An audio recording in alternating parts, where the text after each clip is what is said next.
फिल्मी गीत है ये। चल अकेला चल अकेला चल अकेला, तेरा मेला पीछे छूटा राही चल अकेला। और कहावत भी ये चलती है, गीत के हिसाब से तो ठीक है, चल अकेला बनाया राइटर ने अपने मनोभाव से, लेकिन कहावत भी चलती है कि संसार में व्यक्ति आता अकेला है और जाता अकेला है। ना तो हमारे कोई साथ रहा था उस समय और ना तो कोई हमारे साथ रहेगा। लेकिन अगर बहुत ध्यान से देखा जाए तो ना तो कोई व्यक्ति संसार में अकेला आता है और ना तो कोई अकेला जाता है। कुछ ऐसी चीज़ें हैं जो हर वक्त जन्म लिए थे तो कपड़े साथ में नहीं थे, लेकिन वो साथ में था। कुछ ऐसी चीज़ें हैं जो हमारे साथ साथ चलती हैं, हमें कभी भी अकेला नहीं छोड़ती, किसी भी जन्म में, किसी भी स्थान में और किसी भी समय में। आज हम जानेंगे वो कौन सी चीज़ें हैं जो हमारे साथ साथ चलती हैं। कुछ चीज़ें हमको पता है, कुछ चीज़ें नहीं पता है, जानते हैं आज हम उसे। सबसे पहली चीज़ जो हमारे साथ चलती है वो है हमारे हीरे। हमारे हीरे, हीरो से तात्पर्य है हमारे मूल गुण, आत्मा के मूल गुण हैं। कौन से मूल गुण हैं बता दो जरा।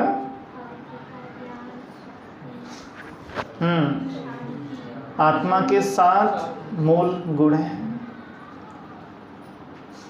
सुख, शांति, प्रेम, पवित्रता, ज्ञान, आनंद, शक्ति। इसको अध्ययन के दृष्टिकोण से सीक्वेंस आगे पीछे किया आता है, लेकिन ये 7 गुण हैं हर आत्मा के अंदर। इसलिए आप ध्यान से देखना, क्रोधी से क्रोधी व्यक्ति, ज्ञान सरोवर में एक माता जी थी, एकदम तेज तर्राट, हाई फाई। एक साउंड के पास बैठ जाओ, माइक आगे पीछे होगा तो देखना उसको। तेज तर्राट, एकदम हाई फाई। वो सबसे गुस्से से बात करते थे,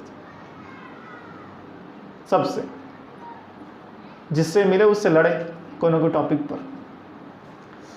एक बार एक भाई भी थोड़ा तेज तर्राट था, उससे उसकी मुलाकात हो गई।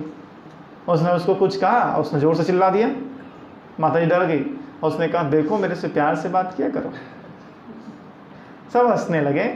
जिसने जीवन में कभी किसी से प्यार से बात ना किया हो वो भी चाहती है कि लोग उससे प्यार से बात करें। तो हर व्यक्ति चाहे वो बाहर से जैसा भी हो, लेकिन उसके मूल गुण जो होते हैं वो उसके रिक्वायरमेंट में है, उसके अंदर हमेशा रहती हैं, उसे चाहिए वो। बुरा से बुरा व्यक्ति भी प्यार चाहता है, सम्मान चाहता है, स्वच्छता चाहता है। डॉगी भी बैठता है तो सफाई वाले स्थान में बैठता है। हम लोग को प्रश्न रहता था गाय लोग रोड में क्यों बैठते हैं, क्योंकि साफ रहता है। कहाँ बैठते हैं? सफाई में, बीच रोड में बैठते हैं, साफ है रोड एकदम। तो मूल गुण हमारे अंदर जो है आत्मा के, वो हमेशा उसके साथ चलते हैं, हमेशा। वो कभी भी उसे छोड़ते नहीं। इसलिए हमें आज भी शांति अच्छी लगती है, प्रेम अच्छा लगता है, पवित्रता माना स्वच्छता हमको अच्छी लगती है। ये सब हमारे मूल गुण में जो साथ साथ हमारे चल रहे हैं। तो पहला कौन सी चीज़ है? हमारे हीरे। हीरे माना मूल गुण। और दूसरा है परछाई। दूसरी चीज जो हमारे साथ चल रही है वो है परछाई। परछाई माना घटनाएं चाहे अच्छी हो चाहे बुरी हो, हर घटना की बीत जाने के बाद उसकी यादें हमारे साथ रह जाती हैं। उन यादों को कहते हैं परछाई, जिसका अस्तित्व तो कुछ नहीं है, जिसका वर्तमान में कोई अस्तित्व नहीं है, लेकिन वो हमारी बुद्धि में बैठा हुआ है, मन के अंदर बैठा हुआ है। तो अनेक प्रकार की घटनाएं समय प्रति समय जो हमारे साथ बीत रही हैं, उन बीते हुए घटनाओं की एक परछाई यादें बनकर हमारे साथ रहती हैं, यादें बनकर। और हम चाहें तो भी वो हमारे मन से हटती नहीं, बस बैठी हैं। हम जैसे अकेले होते हैं वो लहराते हुए आ जाती हैं, वो यादें, वो बीती हुई बातें हमको माइंड में राउंड राउंड घूमते रहेंगे, चक्कर लगाते रहेंगे। तो दूसरी चीज़ कौन सी हो गई? परछाई माना यादें, और तीसरी है, तीसरे में दो है, दो दोस्त। दो दोस्त हमेशा हमारे साथ रहते हैं। दो दोस्त, दो दोस्त कौन से होंगे? दो दोस्त कौन कौन से होंगे? दो दोस्त हमेशा साथ रहते हैं, हाँ, सुख दुख और सत्युग में नहीं होता, ठीक है। लेकिन आपका उत्तर ठीक है, उससे जुड़े हुआ है। हाँ, सुख दुख के पीछे कारण क्या है? सुख दुख के बेस क्या है? सुख के पीछे कौन सा कर्म है और दुख के पीछे कौन सा कर्म है? और कुछ अच्छे शब्दों में, दो दोस्त हैं हमारे, पाप कर्म और पुण्य कर्म। दो दोस्त कौन से हैं? एक पाप कर्म और पुण्य कर्म, हमेशा साथ चल रहे हैं आपके। एक दोस्त जो आपको हर समय गिराता है, फंसाता है, लड़ाता है, पिटवाता है, वो कौन है? आपका पाप कर्म। बनते बनते काम बिगड़ जाते हैं। आप गए थे और सामने वाले कह दिया खाना खत्म हो गया, बाकी सबको तो मिला था, आप पहुंचे और खाना खत्म हो गया, बहुत दुख का विषय है। किसने खत्म कर दिया? आपके पाप कर्मों ने। खूब खाना फेंका था ना, ले लेके, आज थाली खाली रह गई, भर भर के लिया था और फेंका था यहाँ वहाँ, पाप कर्म जमा किया था। अब याद रखना, आज जो इस जन्म में भूखे मर रहे हैं ना, उसके कारण है। जो जन्म जन्मांतर भोजन फेंकते चले जाते हैं, इसे बोलते हैं भोजन फेंको नहीं, उतना ही लो जितना आपको खाना हो। भोजन फेंकने का भी अन्न दोष बनता है।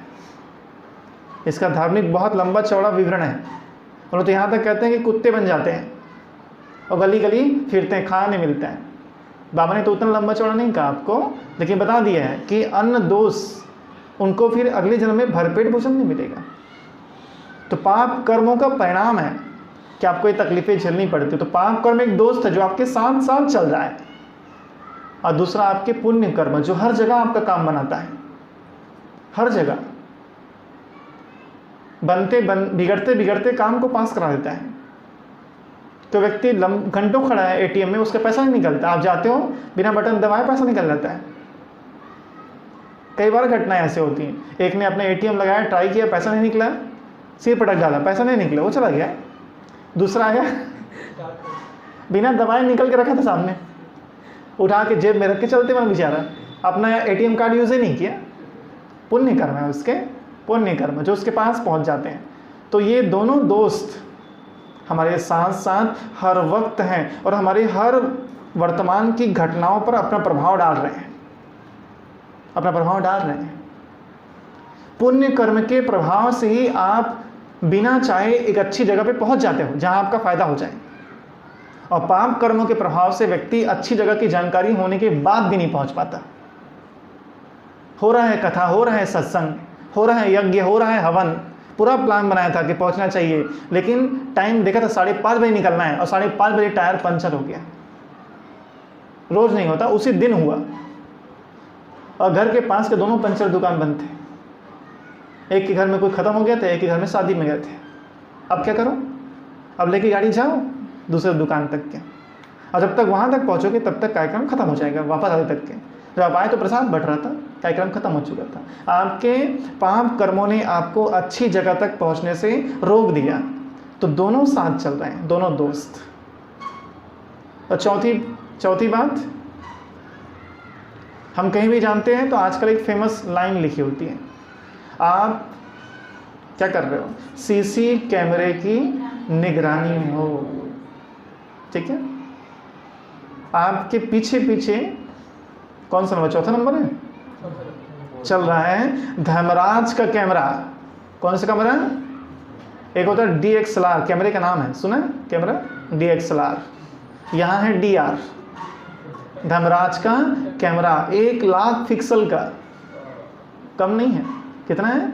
1 लाख पिक्सल, जिसमें आप कर क्या रहे हो छोड़ो, बोल क्या रहे हो और सोच क्या रहे हो, आपकी एक एक सोच रिकॉर्ड की जा रही है लगा लगा के।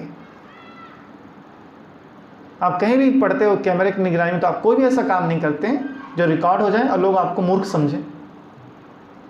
आप कुछ भी एक्टिविटी कर रहे हो, आप कुछ भी एक्टिविटी कर रहे हो, आप सो रहे हो, अमृत बेले, तो अचानक नजर गई कि विकास भाई ने वहाँ एक भाई को बैठा दिया जो हैंडी कप ले करके ऐसे ऐसे रिकॉर्डिंग कर रहा है। अब आप मुंह नहीं फाड़ोगे, ठीक है, फाड़ोगे थोड़ा स्टाइल से, ठीक, ऐसा थोड़ा सा कॉपी लेके। नींद आ रही, चश्मा पहन लोगे ब्लैक कलर का, ताकि पलके बंद रहे, ना दिखे।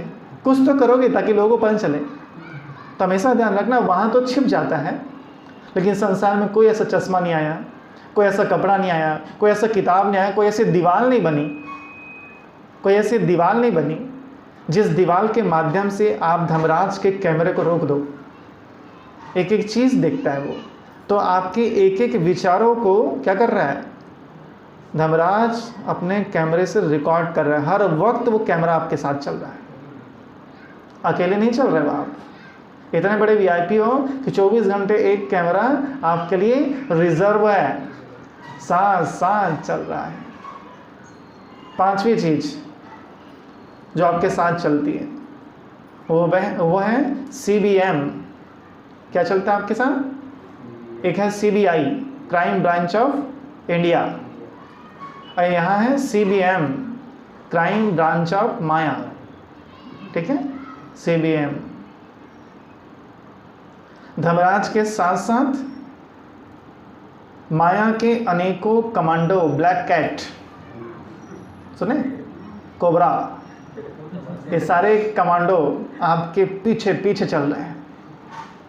एक एक सेकंड की खबर, हेलो माइक अल्फा अभी वो खाना खा रहा है, हेलो मैडम माया अभी वो अमृत वेला करने जा रहा है, hello hello hello check, hello alpha Maya अभी वो अमृत वेला करके कमरे में जा रहा है, हमला करो हमला करो हमला करो। एकदम कमांडो बिल्कुल अटैक पोजीशन पे, एक एक जगह पे एकदम धैर्यता पूर्वक। वो देखता है अमृत वेले आप बहुत अलर्ट हो तो रुक जाओ, अमृत वेले बहुत अलर्ट है तो रुक जाओ। जैसे ये अलबेला होता है, जैसे इसका मन संसार की ओर जाता है, तुरंत इस पे अटैक करो। अमृत वेले के बाद माया आती है। बाबा कमरे में बैठे माया नहीं आती, दरवाजे से बाहर निकलते माया आती है। कोई कमांडो एकदम अलर्ट है और उसको तो इतना भी शर्म नहीं आता, वो बाथरूम तक में आता है। माया कहाँ आती है? बाथरूम में माया आती है, वहाँ तक पहुँच जाता है। तो माया के कमांडो क्या कर रहे हैं? 24 घंटे आपके साथ चल रहे हैं। और छठवीं और सेकंड लास्ट चीज़ें, लेनदार और देनदार, दो और चीज़ें साथ चलती हैं आपकी। कौन है? लेनदार और देनदार, ठीक है। अब आप जहाँ बैठे हो ना, जहाँ बैठे हो, आपके आगे पीछे दाएं बाएं सबको ध्यान से देख लो, थोड़ा सा देखो जरा, आपके आगे पीछे दाएं बाएं सबको देखो, 2 मिनट देख लो, ठीक है। दाएं बाएं देख लो सब। ये वही हैं जो या तो लेनदार हैं या तो देनदार हैं। खुशी की बात है, अगर लेनदार है तब तो ठीक है। आपके घर में जो आपका बच्चा पैदा हुआ है वो या तो लेनदार है या तो देनदार है,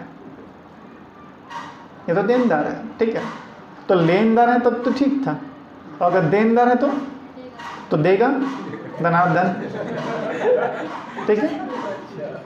आपकी हर बात में टांग अड़ाएगा, आपकी हर बात में टांग अड़ाएगा, हर चीज में वो कुछ ना कुछ कमेंट्स करेगा। शादी करके पहुंचे ससुराल, सास निकल गई, देनदार देनदार ते दे रही हो सुबह से शाम तक, ये सब्जी ठीक नहीं है, ये चावल ठीक नहीं है, ये पानी ठीक नहीं है, कपड़े ठीक नहीं पहनते, तुम्हें कुछ नहीं आता, तुम्हारे बाप ने कुछ नहीं सिखाया, देनदार इसलिए दे रही है। तो इसका ध्यान रखना है, अगर कहीं उससे पहले से हिसाब किताब है, ठीक है, मुझे देना है उससे, वो लेने आया है हिसाब किताब और मुझे देना है उसे, और उसने 2 कमेंट्स किया और मैंने लड़ाई किया, तो बात कोर्ट कचहरी तक पहुंच सकती है, क्योंकि पहले से उधारी है, पहले से कर्मों के खाते ज़्यादा हैं। और अब भी मैं कोई कमेंट्स करूं, कोई बातें करूं, हमेशा ध्यान रखना, बिना हिसाब किताब के कोई आपको तू नहीं कह सकता। कोई भी व्यक्ति जो आपके जीवन में विघ्न का कारण बन रहा है, उससे के साथ कोई ना कोई बुरा खाता तो है, तब वो ऐसा कर पा रहा है। वरना करोड़ों की संख्या में वही आपका बच्चा बनकर क्यों पैदा हुआ?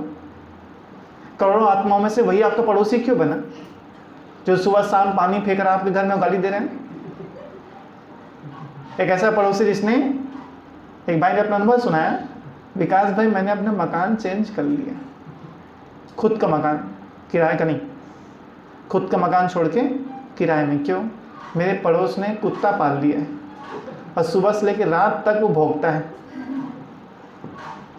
इसलिए मैंने मकान चेंज कर लिया। उसको मकान चेंज करना पड़ेगा, इतना ज़्यादा जोरदार वो दिन भर साउंड करता है, भौंकते रहता है वो। और मजे की बात ये, वो कुत्ता वही ला के दिया था। तो हिसाब किताब है ना ऑटोमेटिक। तो हमारे आसपास जितने भी लोग हैं, चाहे वो ब्राह्मण हैं, चाहे बीके हैं, चाहे नॉन बीके हैं, चाहे ऑफिस वाले हैं, चाहे घर वाले हैं, चाहे पड़ोसी हैं, चाहे दुकानदार है जिनसे आप दुकान लेते हो, सामान लेते हो रोज, हर किसी के साथ आपका या तो लेने का खाता है या तो देने का खाता है। कभी लेने का होगा और कभी देने का होगा। इसलिए हिसाब किताब संभल के चुकता करना। कोई कुछ भी बोल रहा हो, आप कमेंट्स करके ना उलझ जाओ, क्योंकि उसके हाथ में हिसाब किताब का चाकू है और आपने जहां एक शब्द बोला वो चाकू आपके पेट के अंदर। ठीक है? हिसाब किताब बढ़ सकते हैं। इसलिए जो समझदार लोग होते हैं ना, वो सामने वाला व्यक्ति गुस्सा करता है तो शांत रह के अपना काम निकाल लेते हैं। नकली हीरा और असली हीरा में एक ही पहचान होती है। नकली हीरा जल्दी गर्म होता है और असली हीरा गर्म ही नहीं होता। असली हीरा गर्म ही नहीं होता, अटेंशन रखना। ठीक है? तो समझदार वो जो हिसाब किताब को समझदारी से निकाल ले। तो लेनदार और देनदार ये भी आपके साथ चल रहा है। और अंतिम चीज जो आपके साथ चलती है, हमारे बहुत प्रसिद्ध गीत है, अभी हम चला देंगे लास्ट में। सफर कितना भी मुश्किल हो, सफर कितना भी मुश्किल हो, प्रभु आसान कर देंगे। और अंतिम जो शक्तिशाली चीज है वो है भगवान, खुदा दोस्त, शिव बाबा, परमात्मा, दिलाराम, हम जिस नाम से बोले, वो हमेशा हमारे साथ चल रहा है। इसलिए घबराने की जरूरत नहीं है। हर परिस्थिति में, हर स्थिति में वो आपकी मदद के लिए तैयार है। हमें तैयार होना है भगवान से मदद लेने के लिए। ठीक है? बाबा हर बच्चे की मदद करता है, ध्यान रखना।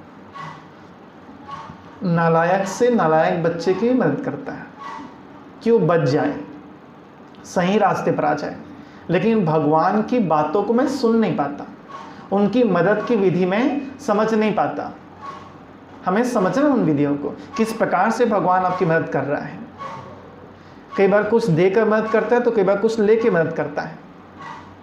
संपत्ति बहुत है तो भगवान की याद नहीं आती थी, कुछ कम हुआ, बिजनेस में घाटा हुआ तो भगवान के पास पहुंच गया ना, आ गया ना भगवान का, तो वो घाटा फायदा हुआ। क्योंकि भक्ति में कहते हैं शीश कटाए गुरु मिले तो भी सस्ता जान। ठीक है? अगर सिर कटा के भगवान मिलता है, गुरु मिलता है, भगवान नहीं, तो बोलते हैं सस्ता सौदा है। तो यहाँ तो बिना शीश कटाए, बाल भी नहीं कटवाए थे, भगवान मिल गया, तो सस्ता कितना सौदा है, बहुत सुंदर सस्ता सौदा है। तो वो मेरे साथ चल रहा है, अब मुझे उसके साथ का फायदा लेना है। ध्यान रखना, क्या करना है? मुझे उसके साथ का फायदा लेना है, क्योंकि ये वक्त अगर निकल गया तो हाथ में कुछ भी बचेगा नहीं। भगवान हर तरह से हर बच्चे की मदद करना चाहता है। बाबा के मुरलियों में आते हैं, जब कोई बच्चा दुख में आंसू बहाता है तो बाबा को लगता है तुरंत जाके मैं उसके आंसू पोंछूं, तुरंत जाके उसके आंसू पोंछूं, उसकी मदद करूं। लेकिन बच्चे बाबा से दूर भागते हैं। जो भगवान उसकी मदद कर सकता है उस भगवान से दूर भागते हैं। उल्टा हो जाता है। जब भी परिस्थितियां बुरी होती हैं, समस्याएं आती हैं, तो ब्राह्मण आत्मा भी गलती करती है। क्या गलती करती हैं? पहली गलती, अमृत बिलत छोड़ देते हैं, रात को जगते हैं। कितने बजे तक के? 12 बजे तक के। फिर विचार आता है 12 तो बज ही गया है, 2 बजे तक जगूं, लेकिन मैक्सिमम जगते हैं 1:15 और 1:30 बजे तक। ठीक है, 1:30 बजे तक तो इतनी तेज नींद आती है कि सीधा 8 बजता है, तो अमृत बेला नहीं करते। दूसरा, मुरली क्लास नहीं आते, मतलब भगवान से भाग रहे हो आप, जबकि मुरली में आपके जीवन के सारे प्रश्नों के जवाब होते हैं। और कितने आश्चर्य की बात है कि बाबा मुरलियाँ रिवाइज कोर्स चलती है, फिर भी एकदम एक्यूरेट टाइम पे एक्यूरेट मुरली चलती है। आज के मुरली में बाबा ने प्रश्न उत्तर मीठे बच्चे में समझा दिया। भट्टी कैसी होनी चाहिए? एकदम एकाग्र। जब आप बाबा की याद में बैठो तो बुद्धि इधर उधर नहीं जानी चाहिए, ऐसी भट्टी तुमको करनी है, तो बाबा टच करता है। तो भगवान भी हमारे साथ साथ चल रहा है, तो आप कभी नहीं कहना अकेले हैं। कितनी सारी चीज़ें हैं, माया के कमेंडो, धर्मराज का कैमरा, ठीक है, लेनदार देनदार, बहुत सारी चीज़ें हमारे साथ साथ चल रही हैं। इसलिए बी अलर्ट, सावधान, उसके हिसाब से ही हमको कर्म करने हैं। ठीक है, अच्छा।